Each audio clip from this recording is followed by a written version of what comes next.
Selamat datang dalam pembelajaran daring kelas 5. Assalamualaikum warahmatullahi wabarakatuh. Selamat pagi anak-anakku kelas 5. Tetap semangat untuk belajar ya. Bagaimana kabar kalian? Semoga kalian selalu sehat. Kita awali pembelajaran hari ini dengan berdoa agar kalian diberikan kemudahan untuk berpikir dan menerima ilmu yang bermanfaat. Hari ini kalian akan mempelajari tema 7, subtema 2, peristiwa kebangsaan seputar proklamasi kemerdekaan, pembelajaran 5.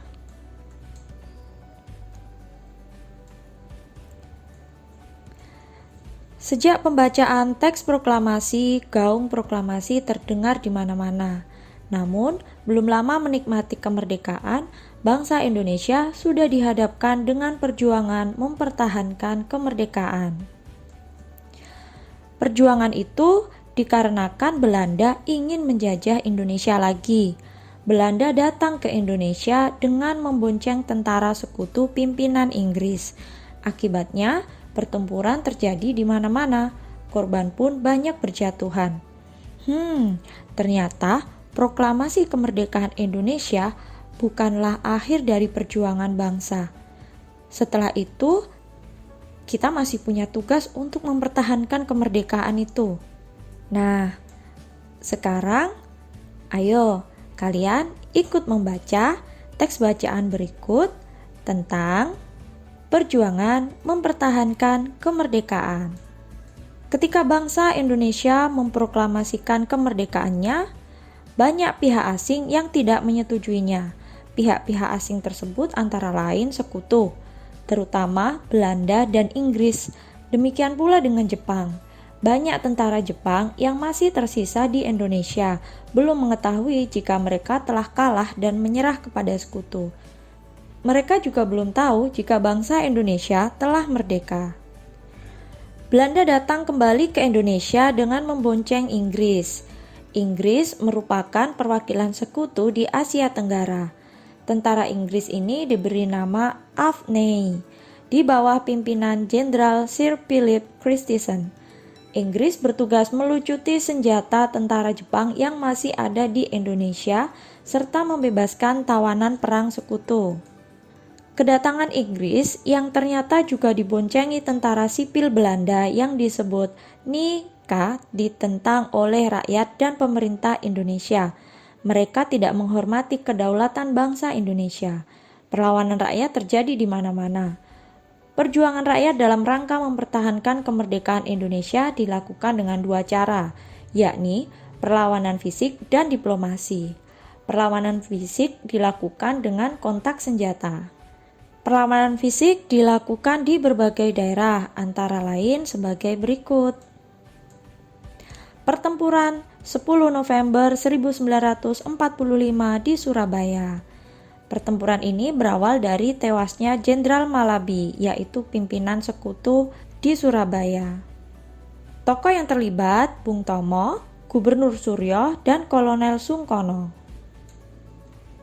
Palagan Ambarawa terjadi pada tanggal 15 Desember 1945 di Ambarawa, Jawa Tengah. Insiden ini bermula dari sekutu yang mempersenjatai tawanan yang sudah dibebaskan.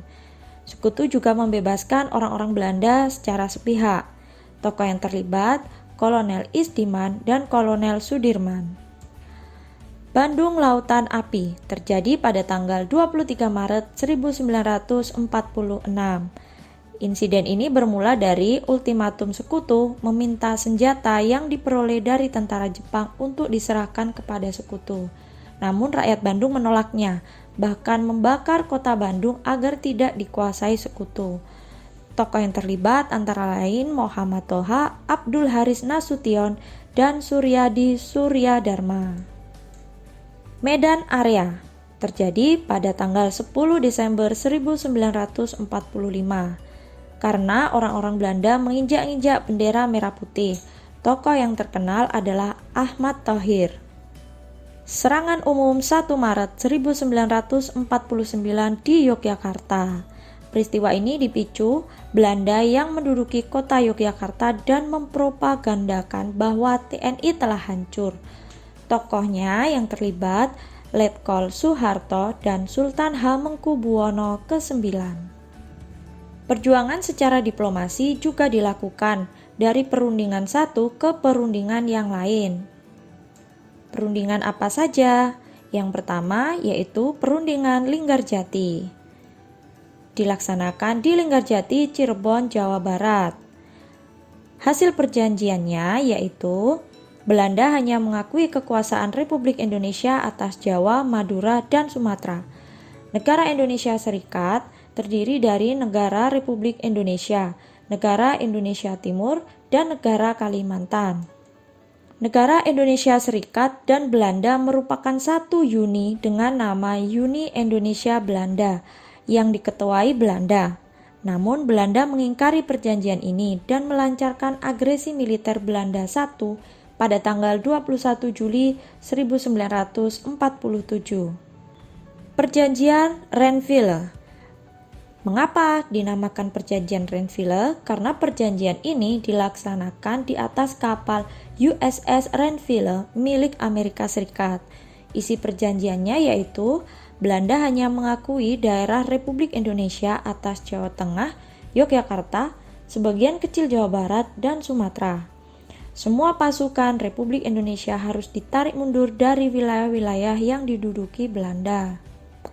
Belanda tetap berdaulat di seluruh wilayah Indonesia sampai diserahkan kepada Republik Indonesia Serikat atau yang disingkat RIS, yang akan segera dibentuk. Namun Belanda lagi-lagi mengingkari isi perjanjian Renville dan melakukan agresi militer Belanda II pada tanggal 19 Desember 1949. Perjanjian selanjutnya yaitu Perjanjian Rom-Royan. Perjanjian ini dari Indonesia diwakili oleh Muhammad Rom dan dari Belanda diwakili oleh Van Royan. Isi perjanjiannya, pemerintah Indonesia dikembalikan ke Yogyakarta, menghentikan gerakan militer dan mengembalikan tawanan Republik Indonesia sebagai bagian dari negara Indonesia Serikat. Akan segera dilaksanakan Konferensi Meja Bundar atau yang disingkat KMB.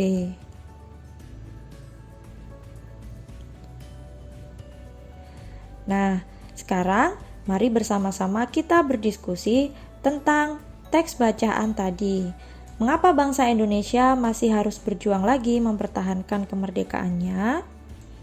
Nah, karena masih banyak pihak asing yang tidak menyetujui kemerdekaan Indonesia.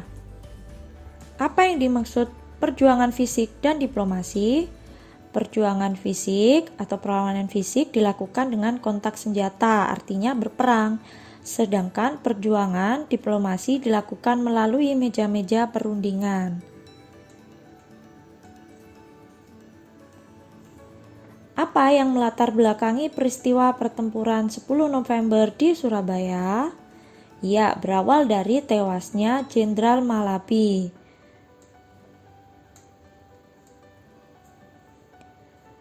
Apa isi perjanjian Rom-Royan?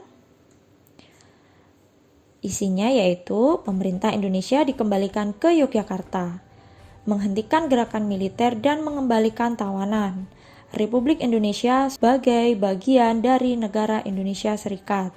Akan segera dilaksanakan Konferensi Meja Bundar atau KMB. Apa yang dimaksud agresi militer Belanda? Kapan terjadinya? Nah, agresi militer ini maksudnya serangan yang dilakukan oleh Belanda untuk merebut kemerdekaan Indonesia. Agresi militer Belanda I pada tanggal 21 Juli 1947, agresi militer Belanda II pada tanggal 19 Desember 1948. Secara garis besar, perjuangan mempertahankan kemerdekaan ada dua, yaitu bentuk perjuangan fisik dan bentuk perjuangan diplomasi. Jika kita simpulkan bersama-sama, bentuk perjuangan fisik apa saja? Nah, ini dia. Sedangkan bentuk perjuangan diplomasi adalah sebagai berikut, berbagai perjanjian yang dilakukan oleh pihak Indonesia dengan sekutu. Meski pihak lawan dipersenjatai dengan senjata yang modern, Dengan gagah berani dan jiwa pantang mundur yang berkobar-kobar, pejuang-pejuang Indonesia terus menentang dan melakukan berbagai macam perlawanan terhadap penjajah. Ayo, rasakan semangat gagah berani dan pantang mundur para pejuang Indonesia tersebut dengan menyanyikan lagu Maju Tak Gentar berikut ini. Kalian pasti sudah sering mendengar lagu ini kan? Nah, kalian amati. Dari partitur lagu ini, kalian bisa mengetahui bahwa nada dasarnya yaitu Do sama dengan Bes dengan birama 4/4. Temponya yaitu Marsia. Lagu Maju Tak Gentar juga dapat dijadikan musik iringan dalam peragaan seni pertunjukan tari. Berikut ini adalah beberapa contoh pola lantai yang dirancang dalam tari bertemakan kepahlawanan. Pada pembelajaran yang terdahulu, kalian sudah mempelajari tentang berbagai jenis pola lantai. Nah, kalian amati gambar berikut ini. Pola lantainya apa ya? Ya, pola lantainya yaitu garis zigzag karena berselang-seling seperti ini. Gerak yang kedua, mengayunkan gendewa ke depan lalu ditarik ke atas. Kalau kalian mengamati, bagaimana pola lantainya? Masih sama, pola lantainya yaitu garis zigzag. Nah, karena berbentuk seperti ini.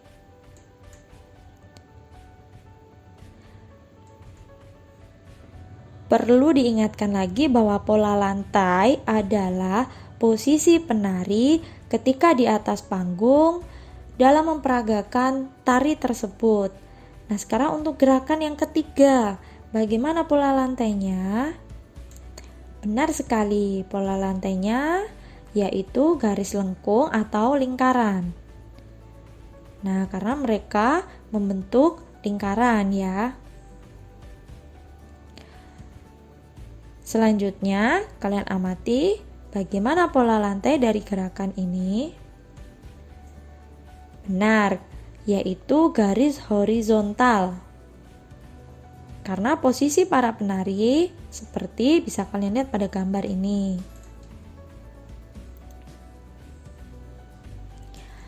Baik anak-anak, sekian pembelajaran hari ini. Terima kasih atas perhatiannya. Sampai jumpa pada pembelajaran berikutnya. Jangan lupa tetap menjaga protokol kesehatan dalam melakukan segala aktivitas. Assalamualaikum warahmatullahi wabarakatuh.